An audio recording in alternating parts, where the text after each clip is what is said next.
अब दोस्तों यहाँ पर हमारे पास है क्लास 9th मैथ का जो चैप्टर है लास्ट में आपका 10वां, ठीक है, जिसका नाम है हीरोन के सूत्र। ठीक, हीरोन के सूत्र में जो आपका एग्जाम्पल नंबर है दूसरा, इसको हम लोग हल करने वाले हैं। ठीक है, सबसे मोस्ट इंपॉर्टेंट क्वेश्चन है। और देखिए इतना बड़ा कहानी दिया है लेकिन इस क्वेश्चन में बिल्कुल भी दम नहीं है, लेकिन ये 6 नंबर के लिए पूछता है। ठीक है, इसलिए ये इंपॉर्टेंट है। तो इसमें देखिए क्या कहता है कि एक त्रिभुजाकार पार्क ABC की भुजा 120 मीटर है और 80 मीटर है और 50 मीटर है। ठीक है, एक मालिन धनिया को इसके चारों ओर बाड़ लगानी है। ठीक है, बाड़ लगाने का मतलब होता है तार से घेरना है। ठीक है, बाड़ लगानी है और इसके अंदर घास उगानी है। ठीक है, उससे कितने क्षेत्रफल में घास उगानी है। ठीक है, और उसके बाद से उससे कितने क्षेत्रफल में घास उगानी है और 3 मीटर चौड़ी फाटक के लिए स्थान छोड़ते हुए इसके चारों ओर 20 रुपये प्रति मीटर की दर से कांटेदार बाड़ लगाने में व्यय भी ज्ञात कीजिए। ठीक, अब इसमें देखिए इस सबसे पहले इस फिगर को समझिए। ठीक है, अब देखिए फिगर को कई बार आप देखेंगे ना कई तरीके से दिखेगा। मैं आपको सबसे पहले समझाता हूँ। ये है सबसे नीचे का हिस्सा। ठीक है, ये सबसे नीचे का हिस्सा है और इस कोने पर एक हमने खूंटा यहाँ पर ये हमने लगा रखा है खूंटा। ठीक है, फिर इस कोने पर एक हमने खूंटा लगा रखा है, फिर इस कोने पर एक हमने खूंटा लगा रखा है। ठीक है, अब इसी खूंटे में ऊपर से ये हमने तार रौंद दिया है, ये हमारा तार है। ठीक, समझ में आ रहा है ये। और इसी में क्या करना है कि एक 3 मीटर का हमें दरवाज़ा भी छोड़ना है। ठीक है, 3 मीटर का, यहाँ से यहाँ तक ये 3 मीटर। ठीक, यही बात क्लियर हो रहा है ना। तो अब आपको फिगर लगभग में समझ में आ गया होगा। अब इसको हल कैसे करेंगे देखिए। सबसे पहला चीज़ कि इससे पहले जो एग्जाम्पल नंबर 1 है उसको हमने ऑलरेडी बता दिया है। ठीक है, लिंक आपको इसी वीडियो के नीचे डिस्क्रिप्शन में मिलेगा। ठीक है, तो चलिए उसमें हमने आपको परिमाप बता दिया था। ठीक, तो परिमाप क्या होता है कि ये जो आपका त्रिभुज है इसके चारों तरफ के तीनों भुजा होता है। तो तीनों तरफ की जो भुजाएं होती है इसी का जो माप होता है ये आपका परिमाप हो जाता है। ठीक है, तो एक भुजा, दूसरा भुजा और ये तीसरा भुजा, तीनों भुजाओं का जो माप है, जो मान है, सभी को जोड़ दीजिए, वही परिमाप हो जाएगा। ठीक है, अब देखिए इसको क्या लिखेंगे। तो त्रिभुज का परिमाप बराबर में कितना हो जाएगा 80 मीटर प्लस में 120 प्लस में ये 50। ठीक है, अब इसमें देखिए परिमाप क्या है। तो परिमाप, अब इसमें तो कुछ दिया नहीं है तो यही तीनों जोड़ करके परिमाप हो जाएगा। तो ये कितना हो जाएगा, तो 200 250 हो जाएगा, 250।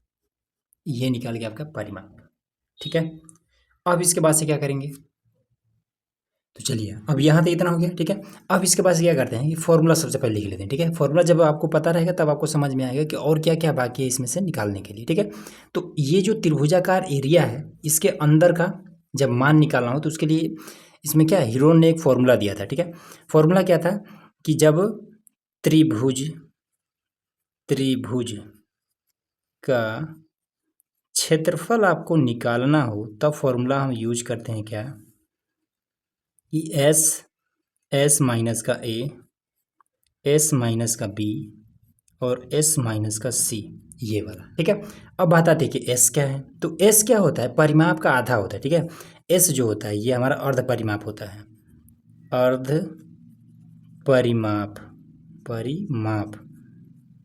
को यहाँ पर एस से दर्शाया गया है। ठीक है, तो इसमें परिमाप तो हमारा 250 है, इसी का आधा कर देंगे तो 125 मीटर, ये हमारा अर्ध परिमाप मतलब एस का मान निकल जाएगा। ठीक है, अब बात आती है कि ए, बी और सी ये कौन है। तो यही वाला जो आपका 80 मीटर, 120 मीटर, 50 मीटर, ये जो मान दिया है ना, यही है ए बी सी। ठीक है, किसी को भी ए, किसी को बी, किसी को भी सी मान सकते हैं, कोई दिक्कत नहीं है। ठीक, तो चलिए यहाँ पर फटाफट मान रख देते हैं। तो अब यहाँ पर हमारा हो जाए कितना, एस का मान 125, फिर एस माइनस है तो 125 माइनस का ए कौन मान लें, चलिए इसी को मान लेते हैं 120, फिर 125 माइनस का बी कौन मान लें, 50 मान लेते हैं 50, फिर एस का मान 125 और इसको मान लेते हैं 80, खत्म। ठीक है, अब इसमें क्या कर देंगे देखिए 125 तो वैसे ही रहेगा। अब इसमें से क्या करेंगे, दोनों को घटा देंगे। ठीक, तो जब घटाएंगे तो कितना हो जाएगा 125 में से 120 घटेगा, 5 बचेगा, तो यहाँ पर 5, ठीक है। हालांकि ब्रैकेट नहीं, गुणे का संबंध है सब में। अब 125 में से 50 को घटा दीजिए, तब इसमें कितना बच जाएगा आपका, तो ये आपका 75, ये आपका 75 बच जाएगा। फिर यहाँ पर 80 रहेगा भाई, ठीक है। अब इसमें कितना बचेगा, 45, 45 बच जाएगा, ठीक है। अब इसमें देखिए 125 को हम क्या लिख सकते हैं, 5 बचे 25 बचे 125 और गुणे में ये वाला 5। अब यहाँ पर अब 75 क्या लिख सकते हैं, 5 बचे 25 तियाँ 75। 45 को क्या लिख सकते हैं, 3 तरीका 9 और 5 45, ऐसे लिख सकते हैं, ठीक है। अब देखिए जोड़ा किसका बना है, इसका जोड़ा, इसका जोड़ा, फिर इसका जोड़ा, फिर यहाँ पर भी जोड़ा बन गया, इसका जोड़ा नहीं बना। तो देखिए जोड़ा बन गया, एक बाहर निकल जाएगा, इसका भी जोड़ा बन गया, एक बार और बाहर निकलेगा, इसका जोड़ा बन गया, एक बार और बाहर निकलेगा, फिर इसका जोड़ा बना तो एक बार बाहर निकल जाएगा। बचा कौन है, 3 5 15, यही रह जाएगा, ठीक है। अब इन दोनों का सबका गुणा कर देते हैं, 5 5 25 25 125 तियाँ, तो 125 तियाँ कितना हो जाएगा, 1 2 5 गुणे 3 और अंडर रूट में 15। तो ये आपका क्षेत्रफल निकल रहा है, ठीक है।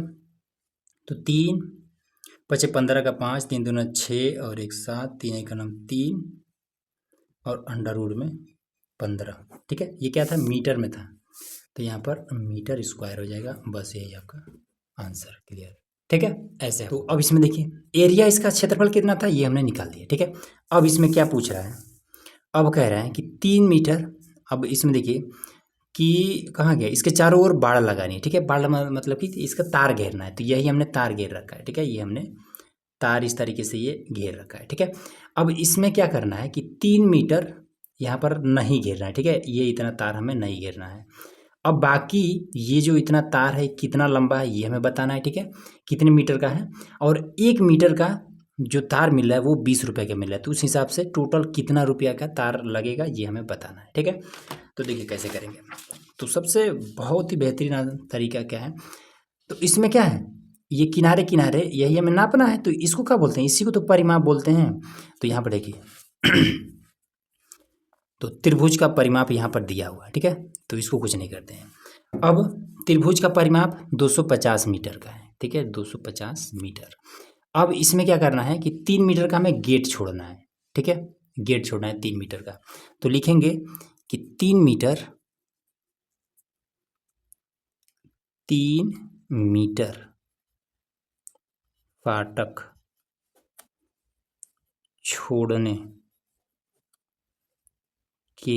छोड़ने के बाद, ठीक है, ये के है, के बाद तार की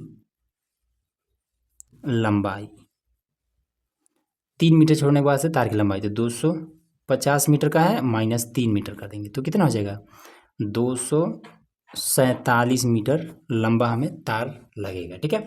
अब इसके बाद से तार पर व्यय, तो कांटेदार तार पर कुल व्यय, कांटेदार